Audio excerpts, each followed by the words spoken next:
कोई विशिष्ट व्यक्ति है? राजा ने एक क्षण सोच करके कहा, एक क्यों नहीं, मैं तुमको जितनी चाहे उपाधि देने के लिए तैयार हूं। उस युवक ने कहा, राजन नहीं, मुझे अनेक उपाधि नहीं चाहिए, मुझे मात्र एक उपाधि चाहिए और वह उपाधि है सच्चा मानव की। जैसे ही राजा ने यह सुना कि सच्चा मानव बनने की उपाधि चाहिए, राजा को बड़ा आश्चर्य हुआ और उस युवक से कहा कि ये सच्चे मानव की उपाधि मैं तुम्हें नहीं दे सकता हूँ और न ही हर कोई व्यक्ति तुम्हें ये उपाधि दे सकता, न कि हर व्यक्ति को ये उपाधि मिल सकती है। ये तो कोई ऐसा महापुरुष ही होता है, कोई ऐसे व्यक्तियों को ऐसी उपाधि मिल सकती सच्चा मानव बनने। परंतु ये अनुभव भी एक ऐसा ही आंदोलन है, सूत्र है कि जो व्यक्ति को सच्चा मानव बनने की उपाधि दे सकता है। सारे इतने भाई बहन बैठे हैं, किसके भीतर में जिज्ञासा होगी कि मुझे सच्चा मानव बनना है। हमारा अमृत याद रहता है कि और कुछ बने ना बने, लेकिन गुणमेन अवश्य बने। गुणमेन बनने के लिए कितने कितने संघर्षों को सहन करना पड़ता है। कहा भी गया है, हर समस्या व्यक्ति के सामने आती है, आप उलझना छोड़ दें। समस्या अपना सुलझ जाती है, लेकिन एक दिन अपने आप मंजिल व्यक्ति को मिल जाती है। तो यह अनुभव में एक ऐसी मशाल है, हर व्यक्ति को मंजिल दिला सकता है। अमृत एक ऐसा दर्पण है, हमारे भाई बहन दर्पण देखते हैं, क्या देखते हैं दर्पण में? अपने बाहरी सौंदर्य को देखते हैं, लेकिन ये अमृत एक ऐसा दर्पण है जो व्यक्ति को अंदर तक आंतरिक सौंदर्य का दिखाने वाला है। हमारा आंदोलन मुझे घटना प्रसंग याद आ गया कि सुकरात, महान दार्शनिक सुकरात, जो एक बार दर्पण देख रहा था और अपने गुरु को दर्पण देखते हुए शिष्यों के मन में जिज्ञासा हो गई कि आज गुरुदेव दर्पण क्यों देख रहे हैं। दार्शनिक सुकरात शिष्यों के चेहरे पर रहा था कि आज लगता है कि शिष्यों के मन में जिज्ञासा पैदा हो रही है और वह जिज्ञासा है कि मैं दर्पण देख रहा हूं। तब महान दार्शनिक सुकरात ने कहा कि दर्पण हर व्यक्ति को देखना चाहिए, चाहे सुंदर हो चाहे कुरूप। यदि व्यक्ति सुंदर है तो गुरु से यह सोचना चाहिए कि मैं अपने जीवन में कोई ऐसा बुरा कार्य न करूं, कोई ऐसा गलत कार्य न करूं जिससे कि लोग मेरे पर अंगुली निर्देश करें और मेरी सुंदरता समाप्त हो जाए। और गुरु व्यक्ति को इसलिए दर्पण देखना चाहिए कि मैं शरीर से पूर्व हूं तो क्या, मैं सब कार्यों के द्वारा अपना संयम में जीवन जी करके अपने आंतरिक सौंदर्य को तो सुंदर बना सकता हूँ। तो हमारे यह आंदोलन भी हर व्यक्ति के आंतरिक सौंदर्य को बढ़ाने वाला हो सकता है। जरूरत है आदर्शिक द्वारा इन अमृत के नियमों को स्वीकार करने के।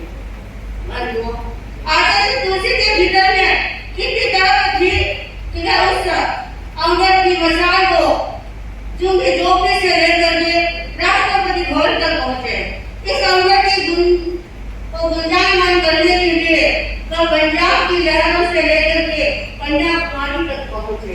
इतना ही नहीं, ये अमृत एक ऐसा दरिया है जो व्यक्ति के भीतर के कचरे को साफ करने वाला है।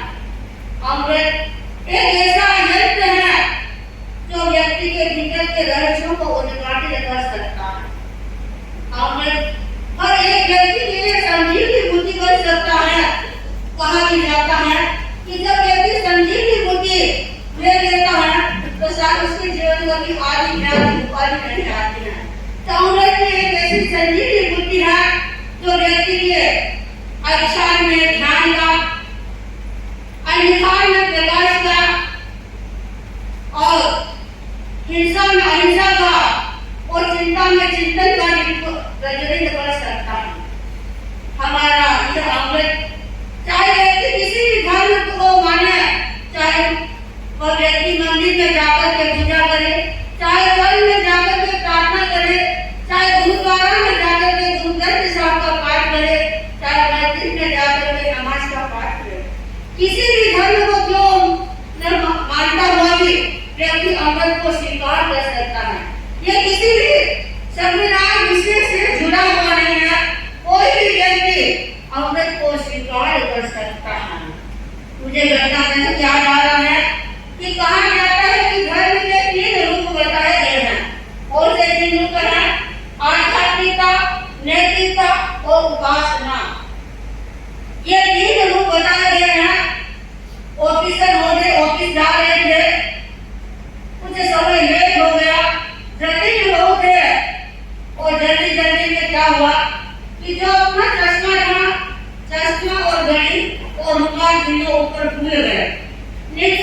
जल्दी से मुझे चश्मा, घड़ी और रुमाल दे दो।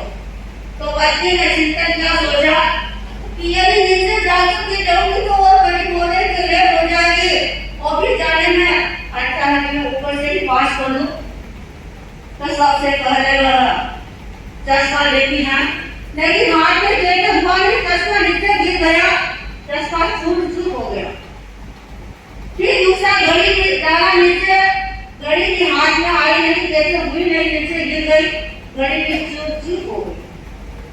अब रुमाल बचा तो उस मौलवी ने कहा कि झाड़ जाओ, ये घड़ी और चश्मा चूर-चूर हो गया है और अब रुमाल बाकी है, ये भी पता नहीं क्या हो जाएगा, तुम रुक जाओ, मैं ऊपर आ रहा हूँ। पर वो सचमुच में ऐसा ही हो रहा है कि व्यक्ति के जीवन में जो अध्यात्म रूपी चश्मा है और नैतिकता रूपी जो घड़ी है वो चूर-चूर होती जा रही है, मात्र एक वास्ता रूपी रुमाल को लेकर के बैठा है और अपने जीवन की अनुपालना कर रहा है। पर जो आवश्यकता है हमें अपने जीवन को आध्यात्मिक बनाने की और अध्यात्ममय जीवन जीते हुए भी व्यक्ति अवगत को नियमों को पालन करता है तो उसके जीवन में बहुत कुछ परिवर्तन आ सकता है। हम कई बार सुनते हैं कि जो अनुबंध होता है उस अनुबंध से न जाने कितने लाखों करोड़ों व्यक्तियों का संहार हो जाता है, होता नहीं होता है। एक अनुबंध कहीं लगता है, छोड़ा जाता है तो कितने कितने व्यक्तियों का संहार हो जाता है, लेकिन एक अंग जहाँ होता है कितने कितने लाखों करोड़ों लोगों को गले लगा देता है। तो हमें सोचने के लिए चिंतन करना चाहिए, हमें सोचना चाहिए कि हमें कैसे अमृत को अपने जीवन में अपनाना चाहिए। अणु और व्रत मात्र 4 शब्दों से बना हुआ अणु यानी छोटा, व्रत यानी नियम। यह तो हुआ कि छोटे छोटे नियम हैं और ये छोटे छोटे नियमों के द्वारा व्यक्ति अपने जीवन के मॉडल को बदल सकता है। केवल जीवन पर ही अपने जीवन की दिशा और दशा को भी बदल सकता है। अमृत एक ऐसा फिल्टर है जो व्यक्ति के जीवन के कचरे को साफ कर देता है। अमृत एक ऐसा दरिया है क्योंकि दरिया में क्या होता है, सारा कचरा बाहर आ जाता है। पानी में जैसे जैसे उफान आता है सारा कचरा बाहर निकल जाता है, वैसे ही अमृत भी एक ऐसा दरिया है कि जो हमारे भीतर में कचरा है उस सारे कचरे को बाहर निकाल देता है। अमृत एक ऐसा अमृत है और इसको ग्रहण करने वाला, इसका पान करने वाला व्यक्ति अपने जीवन को अमृतुल्य बना देता है। बादशाह ने अकबर से पूछा कि बताओ अकबर, सबसे श्रेष्ठ नदी कौन सी है? कौन सी अकबर बताएंगे? आप लोगों से पूछना चाहूंगी कि कौन सी नदी श्रेष्ठ है? गंगा नदी। तो दिल्ली वालों के पास में है गंगा नदी, यमुना नदी। तो अकबर ने कहा कि बादशाह यमुना नदी सर्वश्रेष्ठ है। बादशाह को आशा नहीं थी कि अकबर ये उत्तर देगा, तो बादशाह ने अकबर से पूछा कि बताओ तुमने कैसे बताया कि यमुना नदी सर्वश्रेष्ठ है? अकबर ने क्या कहा, बादशाह गंगा नदी है और उसका जो पानी है वो अमृत है, वह तो अमृत है। इसके बाद में यमुना नदी का नंबर आता है तो यमुना नदी सर्वश्रेष्ठ है। तो मेरे कहने का तात्पर्य है कि हर व्यक्ति को अपने जीवन को अमृतुल्य बनाना है तो इन अमृतों के नियमों को अवश्य स्वीकार करना चाहिए। कहा भी जाता है कि वासना व्यक्ति को हैवान बनाती है, वासना व्यक्ति को हैवान बनाती है, साधना व्यक्ति को महान बनाती है और इन दोनों के बीच की राह है अमृत। इन दोनों के बीच की राह है अमृत।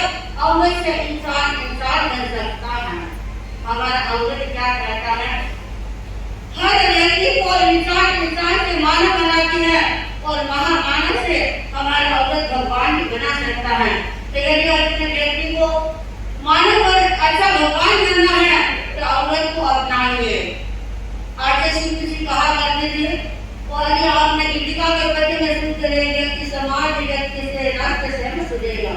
व्यक्ति यदि स्वयं सुधर जाता है तो हमारा परिवार, समाज और राष्ट्र स्वयं सुधर जाते हैं। आवश्यकता है एकमात्र औरत को अपने जीवन में अपनाने की। मैं अपनी बात को अधिक नहीं लंबाना चाहूंगी, इतना ही कहना